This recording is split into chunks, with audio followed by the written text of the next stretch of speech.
Estás escuchando Arte entre Amigos, el podcast en el que dos amigos arquitectos te acercarán un poco más al arte con un toque informal, para las personas que aman el arte y para las que aún no saben que lo hacen. ¿Te atreves?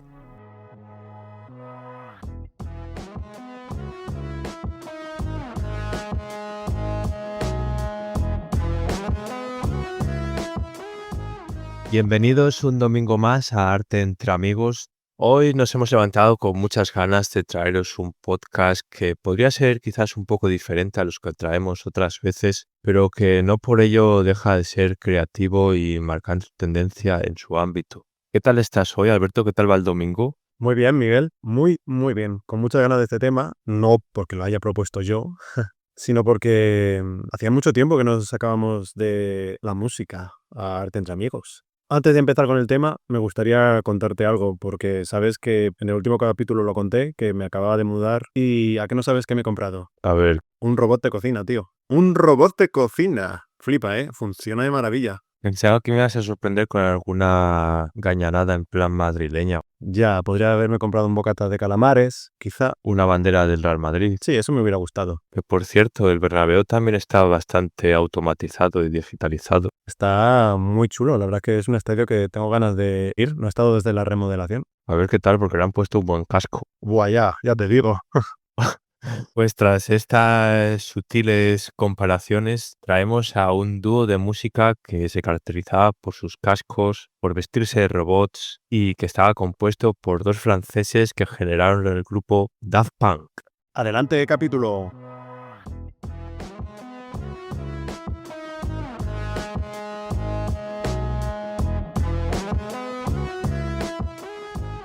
Vamos a empezar este capítulo, como siempre, por el principio, porque nos ha hecho Miguel el primer spoiler. Daft Punk no son robots, son dos amigos franceses, que bueno, de franceses, pero me gusta mucho su música, así que vamos a seguir.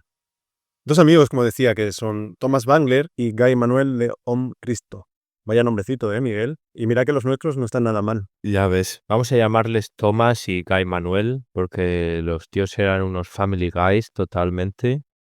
Y aquí donde los tenemos, pues eran dos chavales de París que se conocen en la escuela secundaria y les gustaba mucho la música y crean primero un pequeño grupo de rock, como cualquier persona en los años 90 que querían avanzar en la música. Sí, porque la música de los 90, para la gente que sea un poquito más joven, porque nosotros ya tenemos una edad, era sobre todo rock. Era como el grupo este de tíos que te gustaba tanto, Miguel.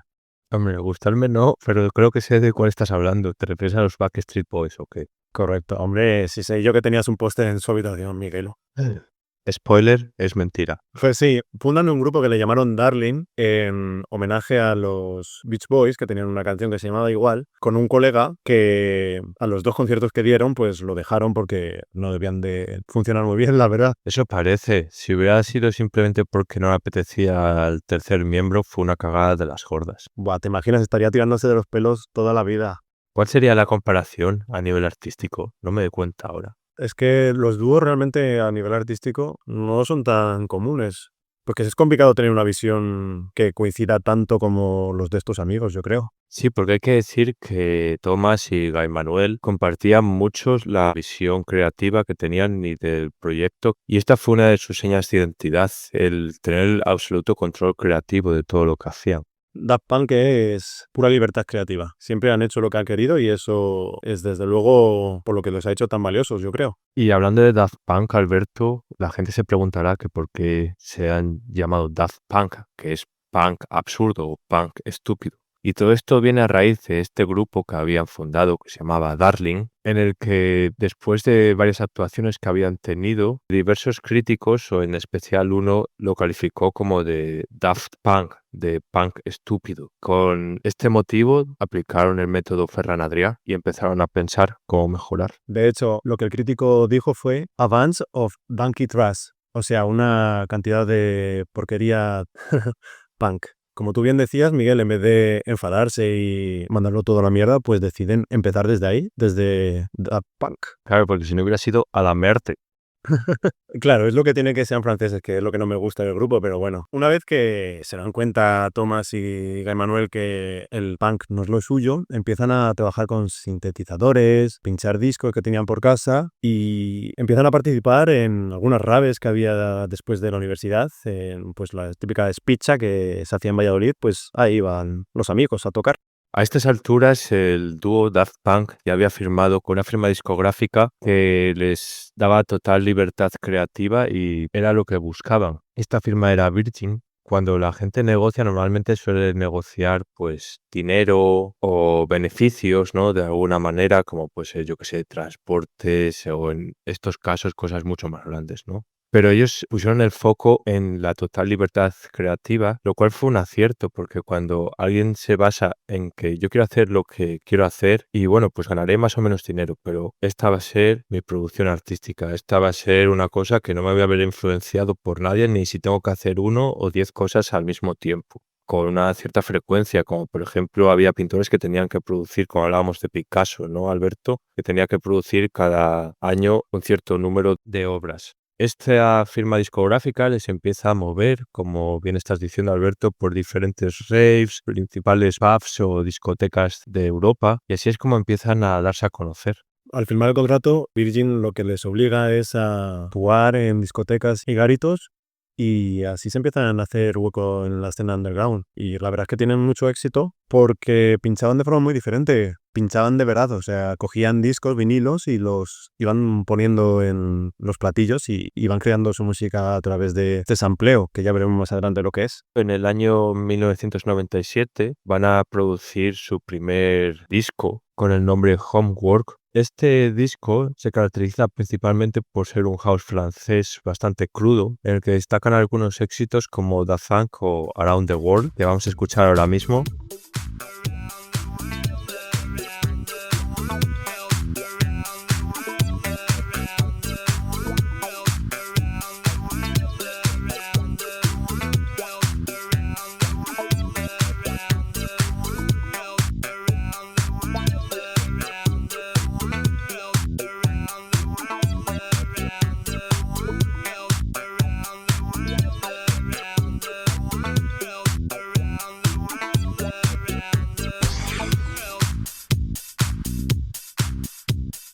Pues aquí habéis escuchado cómo es Around the World, el cual lo repiten, ¿cuántas veces era, Alberto? Como 200 o 140 veces a lo largo de la canción, solamente diciendo eso de forma repetitiva. Pocas, me parece.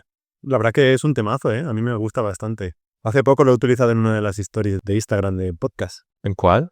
En Isamu Noguchi. Porque como iba de Japón a Estados Unidos... Pero sí, este disco estuvo bastante bien, pero no tuvo el éxito que tuvo el siguiente disco, que fue Discovery, que sacan en 2001, que aquí sí que lo petaron. El single One More Time fue número 1 un montón de tiempo y actualmente creo que está en las canciones más influyentes de la música del siglo XXI. O sea que imaginaos. Imaginaos, y si no, escuchadlo. One more time.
One more time.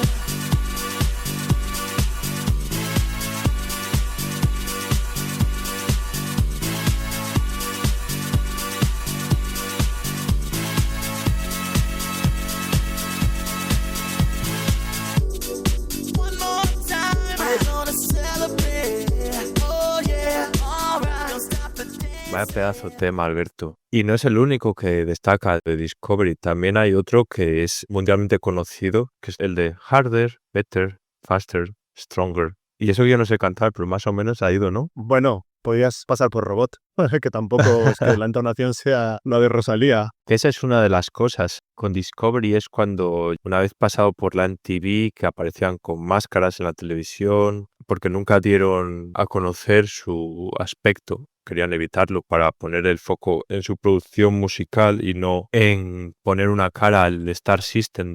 Con este nuevo disco ponen en relieve algunos de los métodos musicales más importantes que pondrían por primera vez, como puede ser el sampleo, el autotune o el vocoder. Vamos a explicar uno por uno, si te parece, porque igual la gente no sabe lo que es un sample. El sample de una canción es una muestra que luego se junta en una pista y compone la canción.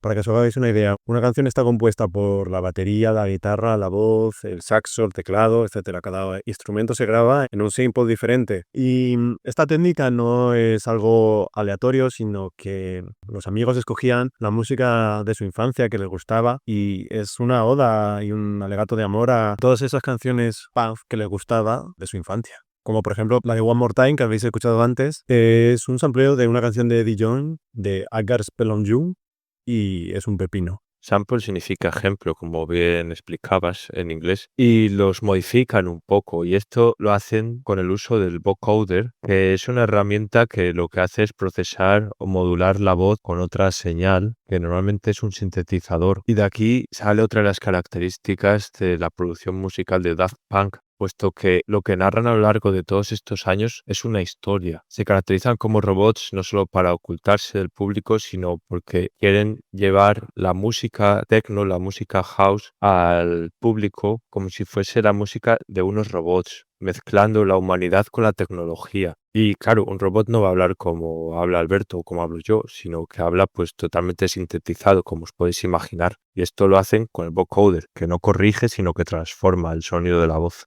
Muy interesante, Miguel, que no fueron los primeros en utilizarlo, porque la primera fue Cher en una canción suya. A mí lo que me gusta es que tienen como ese pensamiento crítico, porque como bien decimos, aquí con este álbum, con Discovery, cambian su estética, se transforman en robots y hablan como robots, porque ¿cómo habla un robot? Pues algo parecido a algo mecánico, y por eso utilizan esta herramienta. Es una herramienta utilizada de forma creativa, no es algo que te hace todo el proceso. ¿Me explico? No es como ahora los cantantes de ahora que lo utilizan para corregirse la voz y demás. Claro, es que los cantantes de hoy en día, y de hecho es lo que se pone en crítica, lo que utilizan no es tanto el vocoder, como dices tú, Alberto, yo creo que es el autotune, que es más para corregir el tono cuando alguien desafina, por ejemplo, ¿no?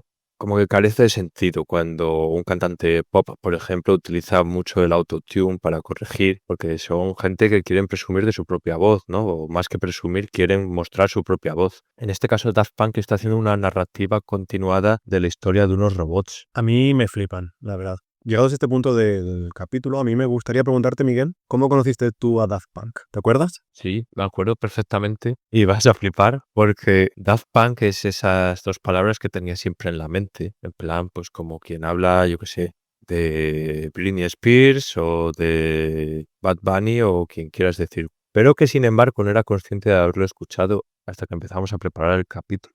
¿En serio? Buah. Pues sí, molan mucho estos robots. Te planteé esta pregunta al hilo de que yo los conocí con un videoclip en la MTV, porque era así de moderno. Tenía la MTV en casa y la veía bastante, la verdad. Ponían bastante buena música. Pero sobre todo me fliparon sus videoclips, porque es otra de las características importantes de este grupo, ¿no, Miguel? Daft Punk es el primero de los grupos de los 90 que vuelve a introducir el videoclip, puesto que en los 70 sí que se ponía, pero después hubo un impasse muy grande en el que dejó de destacar el videoclip. Ahora, por ejemplo, en toda la música urbana es bastante importante, pero si querían sustentar esta producción artística de alguna manera tenía que ser con todo, no solo con el uso de la música, sino como un conjunto de experiencia audiovisual, con el vocoder, el uso del autotune, el uso de los robots como signo y seña y, por supuesto, de los videoclips para narrar su vida en la Tierra. A mí me parece que fueron bastante pioneros en entender la evolución que iba a tener la música. y que necesitaban transformarse, no solo centrarse en la música, y por eso desarrollaron no solo un videoclip, sino una película entera con el disco de Discovery, que acompañaba musicalmente toda esta historia que nos están contando de los robots. Es muy recomendable de ver, la verdad que es una película musical, por así decirlo, que no fueron los primeros en hacerla porque Pink Floyd hizo El Muro, pero desde luego no es algo habitual sacar una película cuando haces un disco. ¿Sabes de quién era el grupo favorito, Pink Floyd? A ver. De Donald Trump. Madre mía. Sí, la verdad que es de película también.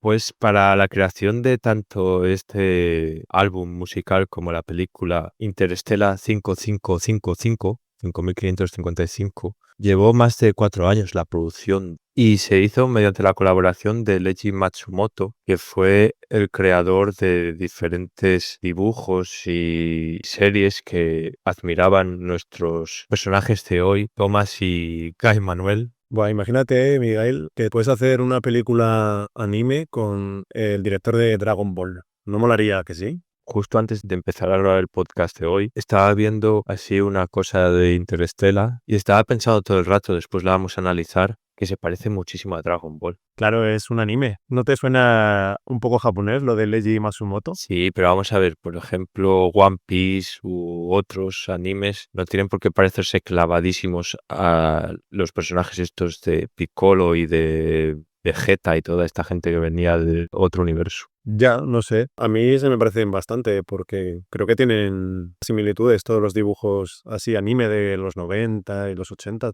Otra vez aquí a destacar es que vuelven a coger las referencias de su infancia para crear en este caso esta película musical. Y lo curioso de esta película musical es que la financian ellos mismos porque lo que quería Daft Punk era controlar su producción artística sin verse influenciado por lo que firmas u empresas pudieran decir. Y en este caso ganaban suficiente para poder también reinvertir todo lo que generaban en más producción artística, en desarrollar más conceptos como hacen con esta película. Que es que yo no sé si alguna productora les hubiera puesto pasta para contar esta historia, la verdad, porque ahora nos metemos con el guión, pero es una crítica bastante directa. Para que os hagáis una idea, el título oficial es Interstellar 5555, es decir, 4 5, que los conviertes en 4 S. Realmente el verdadero significado del título es The Story of the Secret Star System, que vendría a ser en español como la historia del secreto del sistema de estrellas, de los artistas que aparecen y crecen a nivel de popularidad y de éxitos.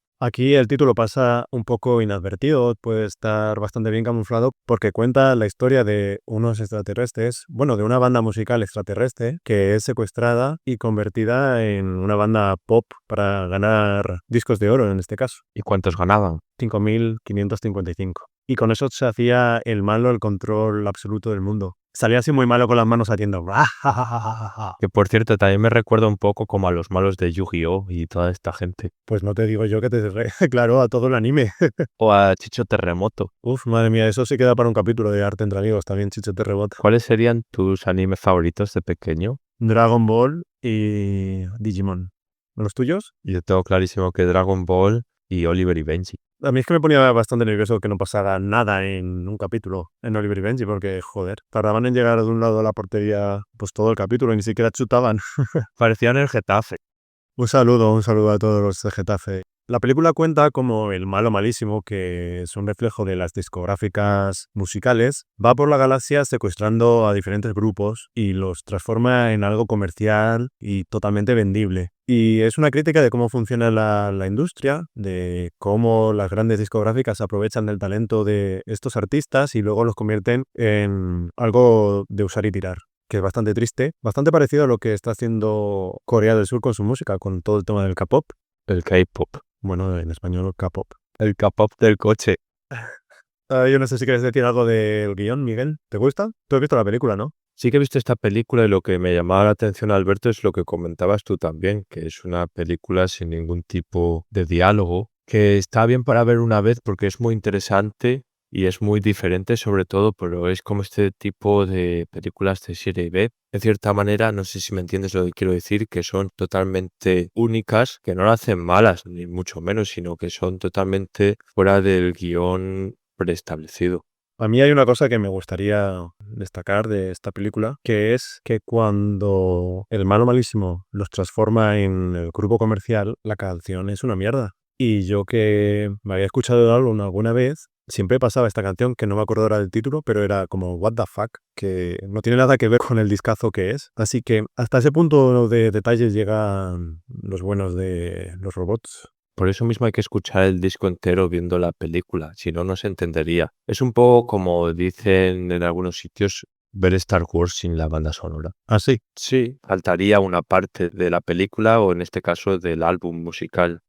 Una pregunta trampa, ¿eh? Está claro que a Thomas y a Guy Manuel les encanta la ciencia ficción y desde luego para hacer esta película se inspiraron en Star Wars porque obviamente son extraterrestres. En Tron también, que incluso ayudaron a componer la banda sonora, no sé si eso tú lo sabías, de la última película de Tron. No conozco Tron. Tron es una película sobre ciencia ficción producida por Disney que compuso parte de la banda sonora Daft Punk. Después de este álbum de Discovery en 2001, sacarían poco tiempo después un tercer álbum que fue el de Human After All, que no fue realmente un gran álbum, fue el peor de todos los álbumes que hicieron. Y para volver a recuperar toda esa legión de admiradores, deciden participar o colaborar por primera vez en el Festival de Coachella en California, creando un espectáculo audiovisual por primera vez y llamaría mucho la atención, creando una pirámide de LEDs en las que habían invertido todo lo que habían ganado anteriormente. También me recuerda un poco a lo que le pasó a Zetangana con la gira del madrileño, que no ganó dinero, que por cierto utiliza mucho la técnica del sampleo para crear su música. Bueno, ¿y cuál es el siguiente álbum? Su siguiente y último álbum fue el de Random Access Memory en 2013. Bastante chulo también, por cierto. A mí me gustó mucho, mucho más que el anterior, pero menos que Discovery. ¿A ti te gustó, Miguel?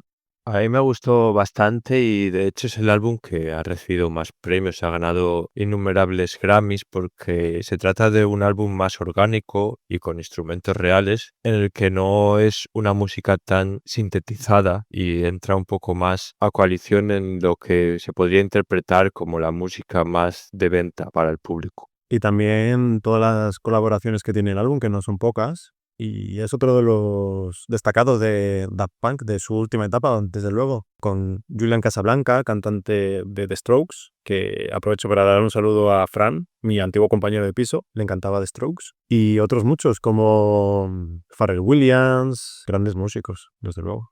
Su canción con Pharrell Williams, que por cierto a día de hoy es el director creativo de Louis Vuitton, siguiendo los pasos de lo que había hecho con anterioridad Virgil Abloh, al cual podéis conocer escuchando nuestro capítulo. Y es con el bueno de Pharrell con el que hace la canción Get Lucky, que la presentan otra vez en el Festival de Coachella. Y aquí la tenéis.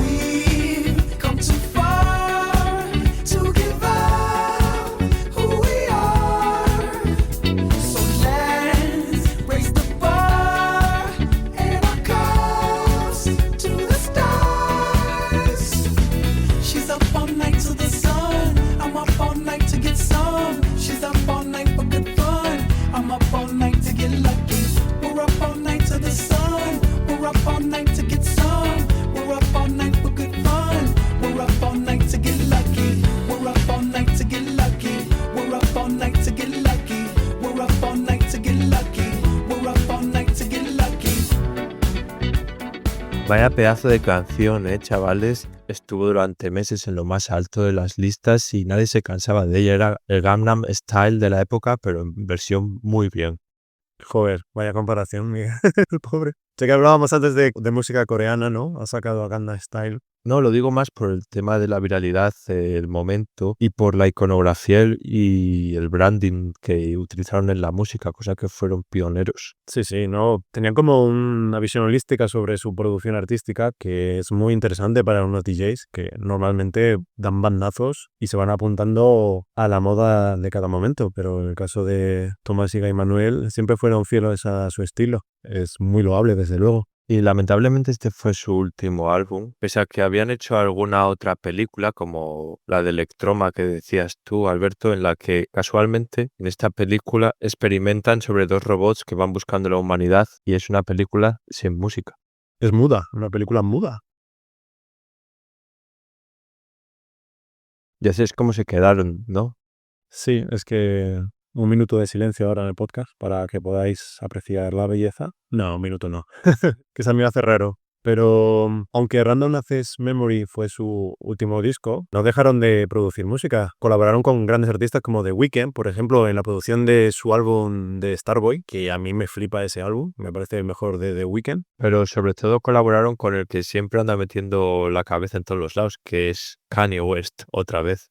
No, aquí esta última etapa, desde luego, es mucho más popera, porque básicamente ya son colaboraciones y participaciones en álbumes de otros artistas, pero, por ejemplo, la canción que ayudó a producir a Kanye West, la de Stronger, que es también... Sampleo. Sí, sí. Voy a decir un pepino, pero ya lo he dicho antes en el podcast, así que es un temazo. Es un sampleo, pero de los grandes. Se va repitiendo todo el rato y es bastante interesante cómo lo hacen. Pocos años después, en el 2021, lanzan un último vídeo llamado Epílogo, en el cual los dos robots, Guy Manuel y Thomas, aparecen dando un paseo por medio del desierto. Podría ser el desierto de California, puesto que se habían asentado en Los Ángeles para crear su producción, y en el que los robots, en un vídeo sin música, uno de ellos se autodestruye, marcando el fin de una era, puesto que es la representación de la escisión de este grupo. Una pena, pero yo creo que fue una decisión acertada, porque yo creo que ya llegaron al límite de lo que podía producir esta historia de los robots, y es bastante poético que uno se autodestruye, que yo creo que simboliza, ¿no?, que uno de los dos, no sé cuál de los dos, pero seguro que uno quería dejar el proyecto. Y te digo que es una pena porque yo a día de hoy sigo escuchando Daft Punk. A mí escuchar su música me traslada a un estado muy feliz, me produce mucha felicidad. Me llama la atención cómo la música de Daft Punk es música muy alegre. Sí, no sabría explicarte por qué, porque no soy musicólogo, ni compositor, ni nada relacionado con la música. De hecho, lo más relacionado con la música que he hecho en mi vida ha sido cantar en un coro cuando era pequeño, así que imaginaos. Pero te lleva a ese estado de, no sé, de felicidad, de pasártelo bien. No sabría de explicártelo, Miguel. Tienes pinta de barítono. Pues es que no me acuerdo ni siquiera lo que era, así que imagínate de lo que sé de música, bro. ¿Sabes qué, Alberto? Esto voy a compartir una intimidad con todos nuestros oyentes, la cual acaba de llegar a mi cabeza ahora mismo, puesto que se me había olvidado. Y es que aquí donde tenéis a Alberto Galán, parafraseando Daft Punk, cuando nos conocimos, él era el gran Megatron. Es verdad, se me había olvidado también. Bueno, fui robot durante un día entero en la residencia universitaria. Se me había olvidado eso, Miguel. Qué pena que no te hiciesen cantar como un robot también. Eso hubiera sido gracioso. Hoy en día hay micrófonos que te hacen el vocoder. Y otro aspecto que es importante que tengamos en mente, y es como una gran conclusión también de este podcast, es que lo que hicieron Daft Punk, Manuel y Thomas, es algo que ni se había hecho antes ni se ha vuelto a repetir después. Es algo totalmente único. Yo estoy totalmente de acuerdo, Miguel, y me lleva a hacerte la siguiente pregunta. ¿Crees que la música, y en especial la electrónica, ha virado hacia algo más teatral, hacia el espectáculo, sin importar tanto el proyecto que hay detrás? Depende cuál. Por ejemplo, este tipo de house, como puede ser el house francés, posiblemente sí, en el que buscan más el Star System, como hablábamos antes, en el que se intenta más destacar a nivel personaje. Sin embargo, si te acuerdas cuando venías conmigo de fiesta en Berlín, cuando entramos a ver tecno berlinés, ahí la gente pasaba desapercibida. Los DJs era más la música en sí, o incluso se me viene ahora a la cabeza un DJ bastante famoso que es Clapton, que lleva una máscara y se oculta detrás de la máscara para pasar desapercibido también y buscar únicamente la expresión musical. Pero lo que hacen Daft Punk, lo que hacen nuestros dos personajes de hoy, de hacer una narrativa que acompañe a la música, es algo que poca gente ha conseguido lograr de forma acertada, puesto que la gente a veces se pierde únicamente en un espectáculo visual sin dar verdadera importancia a la música. ¿Y tú, Alberto? Yo creo, Miguel, que como toda arte, al final la música refleja la sociedad. Yo creo que hoy en día se busca más la cantidad que sea algo de calidad. Me explico, porque estamos acostumbrados a recibir un montón de información, consumimos un montón de arte, por así decirlo, todos los días. Pero al final, ¿qué se te queda en la cabeza? Casi nada. Es lo que decía un poco antes, ¿no? Que ¿cuántos DJs hemos visto nosotros en nuestra vida, Miguel? Tú y yo, que hemos ido a algún concierto de DJs. Unos cuantos, bastantes. ¿Y tú te los pones? Porque yo no. Yo por ahora solo me pongo Daft Punk, porque creo que el trabajo que hacen es un trabajo honesto que transmite, pues lo que decíamos antes, un buen rollo, que no sé explicar por qué, pero me lleva a ese mood. Y yo creo que tiene que ver con la forma de trabajar y de tener su estilo único. Yo eso es lo que opino, Miguel. Que es mejor menos que más. Jaja. Como diría Mies van der Rohe. Joder, que no hemos hecho el capítulo de Mies todavía. Ay, Dios mío. Quizá para el siguiente, chicos, porque hoy ya nuestras baterías han llegado a su límite. Nos tenemos que ir a enchufar un poquito, Miguel. Yo al menos. Y recordad, seguidnos en Instagram, escuchad los capítulos en Spotify, recomendadlos a vuestros amigos, que es la mejor forma de que nos conozcan y que podamos seguir haciendo este contenido. Y como siempre, disfrutad del arte. Miguel, ¿tienes alguna palabra que decir? Get lucky, guys. Adiós. Chao.